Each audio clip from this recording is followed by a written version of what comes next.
Welcome you all in my YouTube channel Fintellectual Street। आज हम इस वीडियो में बात करेंगे आरबीआई मॉनेटरी पॉलिसी कमेटी के बारे में। अगर आप फाइनेंस से जुड़े हैं या मार्केट में इंटरेस्ट रखते हैं तो आपको आरबीआई एमपीसी के बारे में आपने ज़रूर सुना होगा और I hope you already aware of some terminology related to monetary policy committee. आज हम इस वीडियो में डिटेल से बात करेंगे कि मॉनेटरी पॉलिसी का क्या काम है, इसका इम्पैक्ट क्या पड़ता है मार्केट में और इसका जो मेन पर्पस है वो क्या है। जो मेन पर्पस है आरबीआई कमेटी का which is to control inflation. And this is very important thing for RBI because inflation एक ऐसा मैक्रो इकोनॉमिक टर्मिनोलॉजी है जिससे सारा कंट्री प्रॉब्लम में आ सकता है। So right now inflation is very high in global economies. आपने सुना होगा यूएसए, यूके, यूरोप, ये सारे कंट्रीज़ अभी यहाँ पे जो इन्फ्लेशन है काफ़ी ज़्यादा है और इंडिया में भी इन्फ्लेशन थोड़ा ज़्यादा है। तो आखिर इन्फ्लेशन को कंट्रोल कैसे किया जाए? इसी ऑब्जेक्टिव के साथ मॉनेटरी पॉलिसी का एस्टेब्लिशमेंट जो है 2016 में किया गया है। इसके जो चेयरपर्सन होते हैं वो आरबीआई के गवर्नर होते हैं और अदर मेंबर्स भी होते हैं जो ये डिसाइड करते हैं कि पॉलिसी रेट को इंक्रीज़ करना चाहिए या डिक्रीज़ करना चाहिए। तो ऐसे तो आरबीआई के पास बहुत सारे टूल्स हैं इन्फ्लेशन को कंट्रोल करने के लिए, बट एक जो सबसे इम्पॉर्टेंट टूल है विच इज़ रेपो रेट। आपने इसका नाम जरूर सुना होगा, रेपो रेट। ये क्या है? रेपो रेट एक ऐसा रेट होता है जिस पे जो आरबीआई होती है लेंड करती है बैंकों को पैसा, उसको लोन देती है। तो वो जो रेट होता है which is repo rate. And ये बहुत अच्छा टूल माना जाता है बिकॉज ये जो आरबीआई लेंड करती है बैंकों को इसी रेट पे करती है। तो अगर ये ज़्यादा होगा तो बैंकों के पास जो लाइबिलिटी होगी वो ज़्यादा होगी, उनको ज़्यादा इंटरेस्ट पे करना पड़ेगा, तो इससे वो आगे लोन जो है कम दे पाएंगे। और अगर ये कम होगा तो इंटरेस्ट बर्डन बैंकों के पास कम होगा और ये ज़्यादा से ज़्यादा लोन दे पाएंगे। एक बहुत इंपॉर्टेंट टर्मिनोलॉजी है लिक्विडिटी, जिसका मतलब होता है मनी इन द सिस्टम। कितना कैश मनी का फ्लो है सिस्टम में।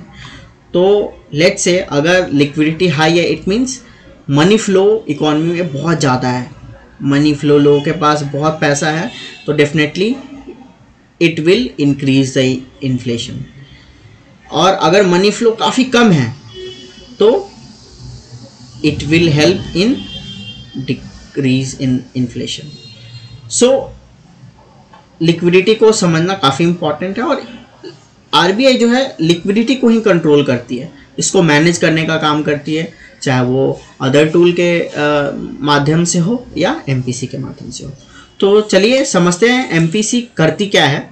एमपीसी बेसिकली जो रेपो रेट होती है, रेपो रेट जो हमने अभी डिस्कस किया जिसपे आरबीआई बैंकों को लेंड करती है, उसके रेट को बढ़ाती है। लेट्स से आरबीआई ने 25 बीपीएस से इंक्रीज कर दिया है रेपो रेट। सो अभी जो रेपो रेट है विच इज़ 6.50%। और ये काफ़ी हाई है क्योंकि अभी कोविड के बाद आरबीआई ने काफ़ी रेट इंक्रीज़ कर दिए हैं, क्योंकि जो कोविड के टाइम में सारे सेंट्रल बैंक्स ने काफ़ी पैसा जो है सिस्टम में इंजेक्ट किया था, जिसके कारण काफ़ी लिक्विडिटी इंक्रीज़ हो गई है। उसको कम करने के लिए सारे बैंक अभी लगातार जो उनके पॉलिसी रेट्स हैं उनको इंक्रीज़ करते जा रहे हैं, सो दैट जो इन्फ्लेशन है which is very dangerous for economy उसको कंट्रोल करने के पर्पज से।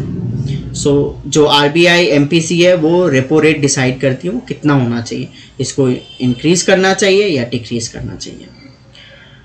तो चलिए अब जानते हैं कि अभी रिसेंटली जो 8 दिसंबर को जो एमपीसी हुआ था उसका क्या डिसीजन है आया और उसका क्या इम्पैक्ट पड़ सकता है हमारे इंडियन इकोनॉमी और इंडियन स्टॉक मार्केट पे।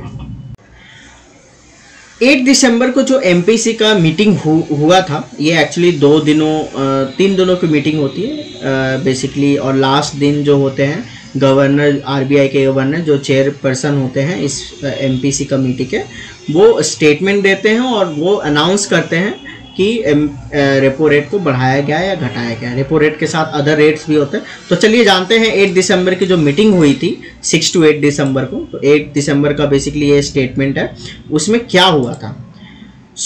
इसमें साफ साफ आप देख सकते हैं, यहाँ पे लिखा हुआ है कि on the basis of assessment of the current and involving micro economic situation the monetary policy at its meeting today, it means December 8, decided to keep the repo rate under the liquidity adjustment facility unchanged at 6.5%.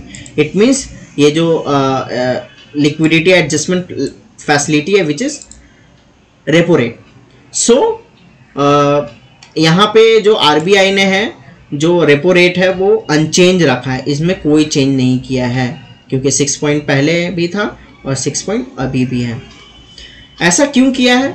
Y? Because in RBI का एक main concern है over tightening का, क्योंकि अगर repo rate काफ़ी बढ़ता जाएगा it means जितने सारे लोन्स हैं, बिजनेसेस हैं, इन पे काफ़ी एडवर्स इफेक्ट देखने को मिल सकता है। तो लोन्स जो हाउस होल्ड लेते हैं लाइक होम लोन, ये सारे महंगे होते जाएंगे, और बिजनेसेस भी काफ़ी लोन लेती है अपने वर्किंग कैपिटल को स्मूथली रन करने के लिए, तो वो भी महंगे हो जाएंगे। तो इसका जो है काफ़ी बैड इम्पैक्ट पड़ता है इकॉनमी पे। तो आरबीआई हमेशा इसको इंक्रीज नहीं कर सकती है just to control inflation. RBI के अदर मैंडेट्स भी हैं जिसको आरबीआई को ध्यान में रखना पड़ता है। तो इसीलिए अभी काफ़ी टाइटनिंग हो गई है, अभी पास 250 बीपीएस का जो है टाइटनिंग हो चुका है ऑलरेडी। तो इसलिए आरबीआई ने इस बार जो है रेपो रेट को अनचेंज रखा है, repo rate unchanged. So next other rates भी होते हैं like SDF, MSF, standing deposit facility वो 6.25 पे है। मार्जिनल स्टैंडिंग फैसिलिटी वो भी पहले जो था रेट 6.75 वो भी अभी भी वही है। और एक जो एमपीसी का जो स्टांस है वो भी अनचेंज है, विड्रॉल ऑफ एकोमोडेशन। इसका मतलब होता है कि आरबीआई अभी भी इकॉनमी से पैसा जो है निकालने के लिए सोच रही है। It means easing of liquidity, क्योंकि कोविड में जितना पैसा सारे सेंट्रल बैंक ने इंजेक्ट किया था वो सारे धीरे धीरे एब्जॉर्व करने का ही उनका स्टांस है। और डेफिनेटली अभी भी इन्फ्लेशन जो हमारा टारगेट रेट है 4% उससे ऊपर ही है। सो अगर if you want to see what is the inflation rate, I will show you. So you can clearly see here like ये आरबीआई का ही डेटाबेस है, आप यहाँ पे जाकर देख सकते हैं। ये डेटाबेस ऑन इकोनॉमिक है, तो आप यहाँ पे देख सकते हैं कि जो अभी जो करंट इन्फ्लेशन रेट है अक्टूबर का विच इज़ 4.87%। और आप देख सकते हैं कि ये जो अप्रैल उस समय तो बहुत ज़्यादा था, ये जो जुलाई का है वो 7.44% तक इन्फ्लेशन पहुँच चुका था। वहाँ से ये डाउन काफ़ी आ चुका है और ये 4.87 है। फिर भी हमारा जो टारगेट है विच इज़ दिस 4%। सो इस रेंज में इन्फ्लेशन आना चाहिए, then I think it would be good for our economy. So let's jump to the statement. इसके बाद तो उन्होंने जो उनका स्टांस है विड्रॉल ऑफ अकोमोडेशन वो उन्होंने सेम रखा है। Then you can see 4% within a band of +2 and minus which is 6 to 2। अब ऑलवेज एमपीसी में वो हमेशा जो करंट इकोनॉमी की आउटलुक होती है वो जो आरबीआई गवर्नर होते हैं वो प्रेजेंट करते हैं। तो you can see, I request you all please look at this statement for detail. अगर आप इसको समझ जाते हैं तो definitely you will be able to know about the economy very well. So आप देख सकते हैं इनमें गवर्नर ने क्या कहा है, growth, global growth is slowing, काफ़ी जो ग्लोबल ग्रोथ है वो स्लो होता जा रहा है because of inflation and other challenges like geopolitical tensions. Then market जो सेंटिमेंट्स है वो इम्प्रूव हुआ है, बट स्टिल अभी भी काफ़ी प्रॉब्लम चल रही है। तो सोवरेन बॉन्ड से डिक्लाइन हुई हैं, sovereign bond government bond yields को बोला जाता है। यूएस डॉलर जो है डेप्रिसिएट करा है, बिकॉज आप देख सकते हो कि जो डॉलर है वो 100, जो DXY इंडेक्स है वो 104 से भी ऊपर था, 107 के आसपास। अभी ये काफ़ी डाउन हो गया है और ये 102 और 4 के बीच में है। एंड देन ग्लोबल मार्केट्स काफ़ी स्ट्रेंथन हुआ है बिकॉज सारे सेंट्रल बैंक्स जो हैं वो अपने पॉलिसी रेट इंक्रीज करते जा रहे हैं। Why? Because inflation is so high there. And due to this जो इन्वेस्टमेंट्स फंड्स होते हैं वो एक कंट्री से दूसरे कंट्री में काफ़ी जा रही हैं, तो काफ़ी वोलेटिलिटी है कैपिटल फ्लो में। सो अभी अगर आपने सुना होगा चाइना में भी काफ़ी प्रॉब्लम चल रही है वहाँ के प्रॉपर्टी मार्केट में। So investor are worried where to invest their capital. So obviously and due to this decision definitely their decision will impact. Then अगर डोमेस्टिक इकोनॉमिक एक्टिविटी की बात करें तो जीडीपी का जो है इस क्वार्टर सेकेंड में इंक्रीज हुआ है 7.6% से, जो कि काफ़ी अच्छी बात है।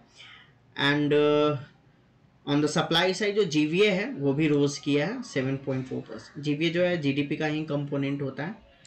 सो मैन्युफैक्चरिंग एक्टिविटीज़ भी काफ़ी अच्छी रही है। देन उसके बाद देखते हैं जो which is very important, which is जो इनका जीडीपी का फोरकास्ट है। इस एमपीसी के डिसीजन में जो आरबीआई ने जो अपना फोरकास्ट दिया था वो थोड़ा ऊपर था पिछले बार से। जो अभी इस बार का जो ईयर का जो फोरकास्ट है which is 7% GDP growth they are projecting. In quarter third they are projecting 6.5% and in quarter 2 they are projecting 6% GDP growth. And also इन्होंने नेक्स्ट ईयर के लिए भी कुछ फोरकास्ट दिए हैं क्वार्टर 1, 2 और 3 के लिए। क्वार्टर 1 के लिए इन्होंने प्रोजेक्ट किया 6.7, क्वार्टर 2 के लिए 6.5% का फोरकास्ट किया है एंड क्वार्टर थर्ड के लिए 6.4 का फोरकास्ट किया है। आरबीआई ने इस मीटिंग में सबसे ज़्यादा फोकस किया था वेजिटेबल प्राइसेस पे, जो कि इंक्रीज हो सकती हैं। फूड प्राइसेस मेनली, जिसमें vegetable price and other commodities के प्राइसेस आते हैं। क्रूड ऑयल भी एक बहुत मेजर इम्पॉर्टेंट फैक्टर होता है जिसके कारण इन्फ्लेशन बढ़ सकता है। So you can see uncertainty in food prices along with unfavourable base effects are likely to lead to a pickup in headline inflation in November and December. उनका कहना है कि जो भी फूड प्राइसेस है उसके कारण नवंबर और दिसंबर में जो इन्फ्लेशन है वो इंक्रीज होने के चांसेस हैं। फिर उन्होंने एग्रीकल्चर जो भी कमोडिटीज़ प्रोडक्शन हुआ है उसके बारे में थोड़ा बताया, और एल नीनो इफेक्ट जो कि वेदर कंडीशन को इफेक्ट करता है और इससे मानसून इफेक्ट होता है। और हम सभी जानते हैं कि मानसून के कारण हमारा उस पर ही हमारा एग्रीकल्चर डिपेंड करता है। देन इसके बाद जो बफर स्टॉक है सीरियल एंड अदर ग्रेन्स का, वो काफ़ी शार्प मॉडरेशन आया है in international food prices. So obviously government को प्रोएक्टिवली सप्लाई साइड में इंटरवेंशन करने की ज़रूरत है, सो दैट जो प्राइसेस हैं वो कंट्रोल में रह सके, अदरवाइज काफ़ी प्रॉब्लम हो सकती है।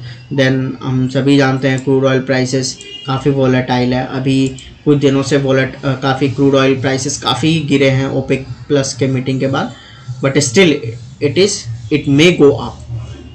और ये जो आप 4.9% का जो इन्फ्लेशन रेट देख रहे हो अक्टूबर में, ऑब्वियसली इसका क्रूड ऑयल के फॉल का काफ़ी इम्पैक्ट पड़ा है, उसके कारण ये काफ़ी डाउन आया। बट अगर ये क्रूड ऑयल प्राइसेस ऊपर जाते हैं तो इन्फ्लेशन काफ़ी बढ़ सकता है आने वाले दिनों में। सो इसके बाद उन्होंने प्रोजेक्शन जो दिया है CPI का, it mean cost index price, which is 5.4% for 2023-24।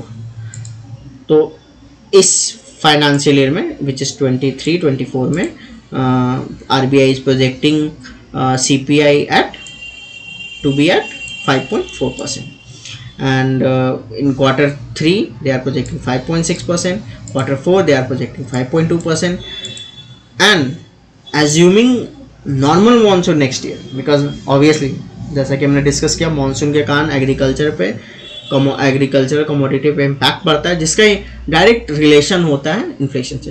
तो अगर मानसून नॉर्मल है तो उसके अकॉर्डिंग अगर RBI कैलकुलेशन के अकॉर्डिंग जो उनका प्रोजेक्शन है which is in Q1 2024-25 at 5.2, in Q2 4%, in Q3 4.7%. So these are the projected figure. Obviously it may change. So you can see the chart here. ये quarterly projection है CPI का, इनके calculations अपने होते हैं RBI के। तो basically if you see the projected figure right now this is 4.9, so Q3 में they are projecting 5.6 and then 5.2. It means RBI is projecting that inflation may go up. So अब ये जो last page है जो दिसंबर MPC का statement है उसका, तो इसमें उन्होंने सारा आउटलुक बताया है कि इकोनॉमी में क्या चल रहा है और why RBI has taken decision to keep the rate unchange at 6.5%. So जो मेन ऑब्जर्वेशन है MPC के which is recurring food prices shocks are impeding the ongoing disinflation process. So according to RBI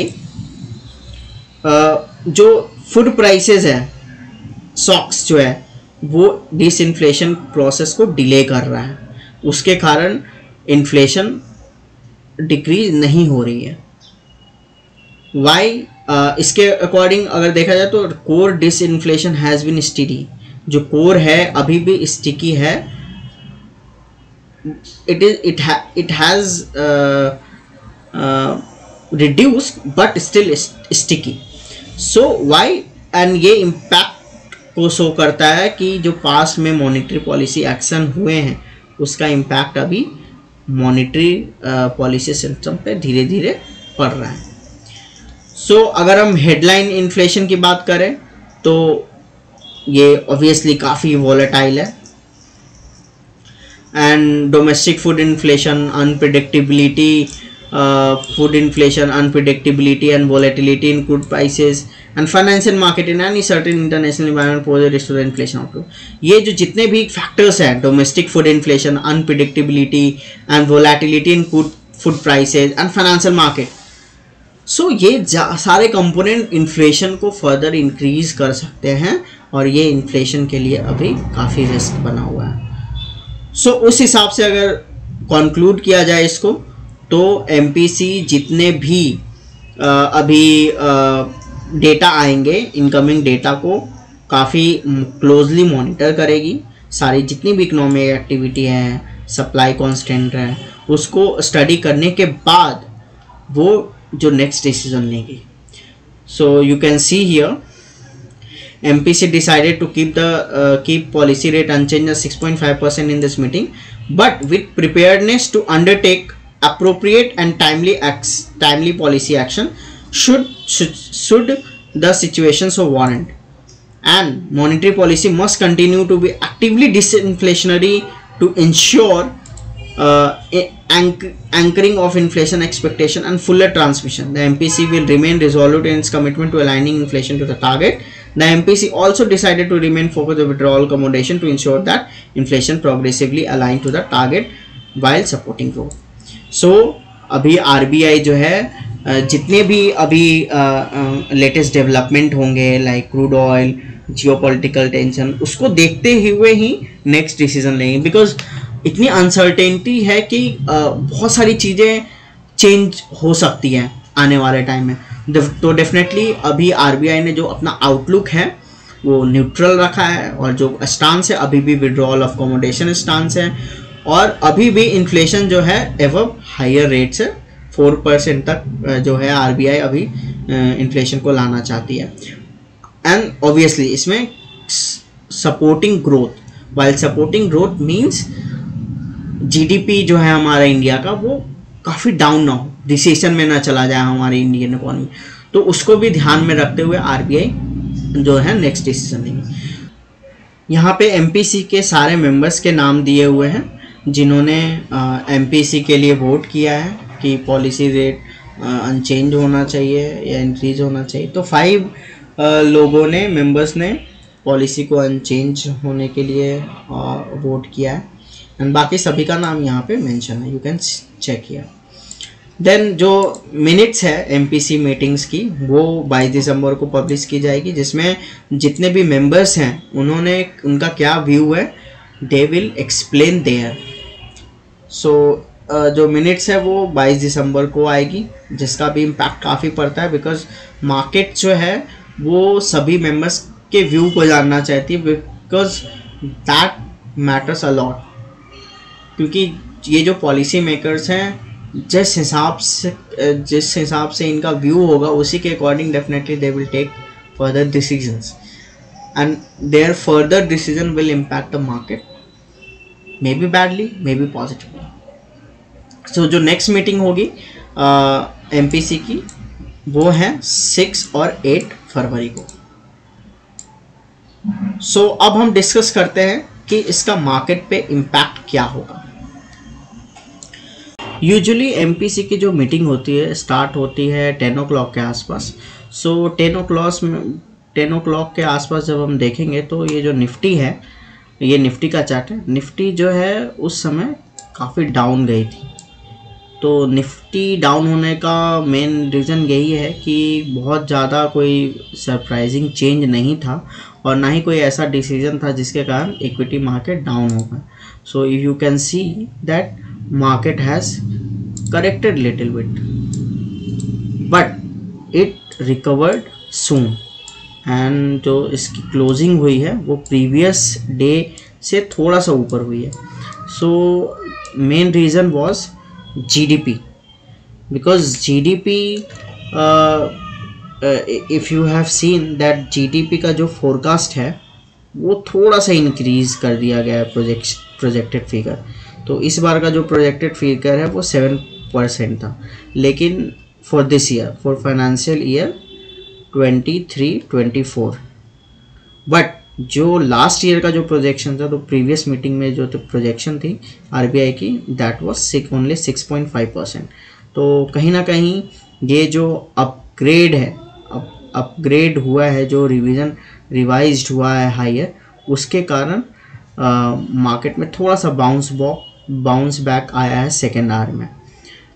so I think this could be the reason. Apart from this, there are also lot of reason which may affect the market. Now I'll talk about some GSEC yield, because GSEC yield पे सबसे ज़्यादा monetary policy का impact पड़ता है। So this is 10-year GSEC yield. So normally हम लोग जानते हैं कि जब भी इंटरेस्ट रेट इंक्रीज होता है, इंटरेस्ट रेट जैसे ही इंक्रीज होते हैं तो that affects the bond market a lot. Why? Because as we all know that interest rate, market interest rate, I am talking about market interest rate is indirectly proportionate to bond prices. So obviously जब interest rate, it means repo rate increase या decrease होता है तो bond prices पे उसका inverse relationship या inverse impact पड़ता है। तो सिंस इस बार आरबीआई ने रेपो रेट अनचेंज रखा है, so there is no impact, but still there are lot of announcement that has been done during the speech. So it may affect, because एक OMO sales का announcement था, that RBI think that that is not necessary, because tightening काफ़ी हो चुकी है. सो if you see, अगर ये this is bond yield and as we all know that bond prices जैसे ही इंक्रीज होते हैं या डिक्रीज होते हैं तो उसका इम्पैक्ट बॉन्ड यील्ड पे पड़ता है. तो लेट्स से आरबीआई ने इंटरेस्ट रेट इंक्रीज किया होता, तो ऑब्वियसली जब इंटरेस्ट रेट इंक्रीज होंगे तो बॉन्ड प्राइसेस डिक्रीज होंगे, and then bond prices decrease होंगे तो जो इसका यील्ड है वो ऊपर जाएगा. So if you see during the announcement, this is 8 जब पॉलिसी की डिसीजन आई थी, सो थोड़ा डाउन गया था G-Sec 10 ईयर का, बिकॉज कोई चेंज नहीं था, अनचेंज रहा रेपो रेट. बट सडनली ये स्पाइक आया. Why? Because still market is thinking that this is not the pivot. So because inflation risk is still there. Inflation risk के कारण, क्योंकि आरबीआई अभी भी हाई अलर्ट पे है कि इन्फ्लेशन में गो अप, एंड इन्फ्लेशन जैसे ही इंक्रीज होगी RBI has to increase the rate. And obviously जब इंटरेस्ट रेट इंक्रीज होंगे, so you can see that this is directly proportional to that bond yield. इसके अलावा उस दिन ऑक्शन भी हुआ था, जिसके कारण lower than expected cut off के कारण भी यील्ड काफ़ी मूव हो गई थी in the last hour. So this is all about the impact of MPC on G-Sec and equity market. If you have any query related to this topic, please do write in the comment section. I will try to answer all your doubts or queries. If you have found this video useful, please like and subscribe my channel and also share this with your friends. Thank you so much for listening.